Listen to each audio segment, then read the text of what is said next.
guys, welcome to Appalachia's Homestead. This is Patera here, and I'm going to be filming you 2 videos, hopefully, on how to trim your goat's hooves. I've had a lot of requests for these videos, so we're going to try to make that happen. So this is going to be the first video, and it's just a general, quick, broad overview of the tools that we're going to be using and why.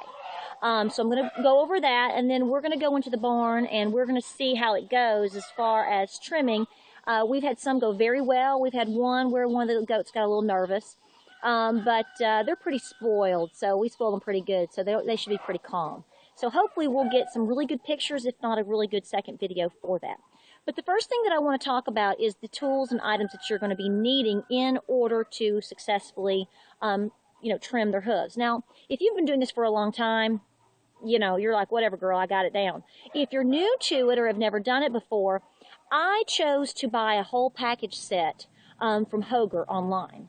And I'm going to take a picture and I'm going to show all of that on my Facebook page. I will have all of the tools lined up and the actual catalog that comes with it. And it's a how-to, step-by-step picture and description actually inside the catalog as well. And it's very helpful. So I do want to let you know about that.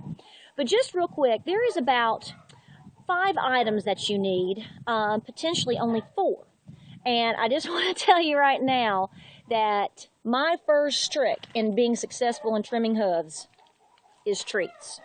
I know what my girls love. I have Nubians, and especially the younger one, she loves carrots and apples.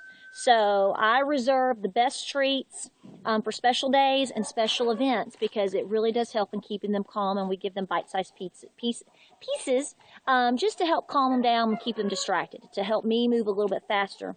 If you're new at this, if you've been doing this for a long time and you've been doing it to a particular, especially if your goats are fairly used to it, it's not a big deal. But if you're starting out, or if you're a smaller gal like me, you might want somebody to help you out because I've got Nubians and, they're not the smallest goats in the world. So just want to give you a heads up on that.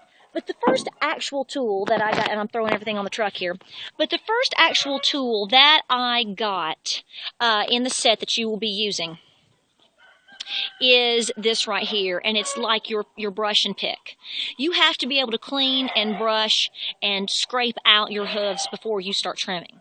You're going to want to do that because there's going to be dirt encrusted down where the wall is grown and coming together. So it's going to be very important for you to help slightly dig that out, dig that away. It helps you have a visual and separation of the hoof so you know where to trim.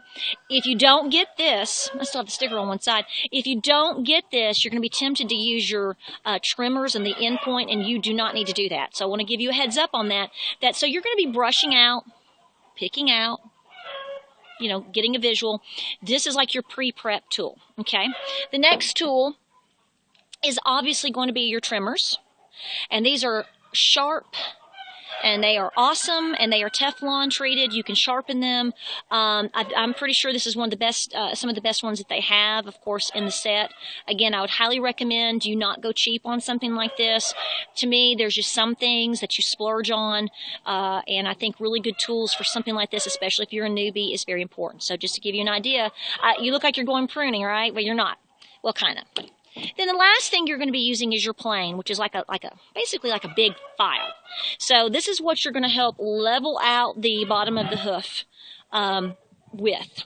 And also, if you get the set that I got, you will get a topical antibacterial solution if you have any rotting or any type of lesions or anything growing on there. We have not had any problem with that. We try to stay on top of trimming as much as possible. Sometimes it can get a little way, a little away from you. So anyway, so this is just a quick video. I've got some pictures coming up of this. We're going to go into the barn and go into their stall. And like I said, I highly recommend that you take the time to kind of study it and get a visual. And once you do it one time, and you just work through it slowly and try to do the best you can, after that, you have a really good idea of what you're doing. So I hope this helps. And like I said, I'm hoping to get a video too here. Let's pray on that. So, because we've got a lot going on. So we'll talk to you soon. We'll see how it goes.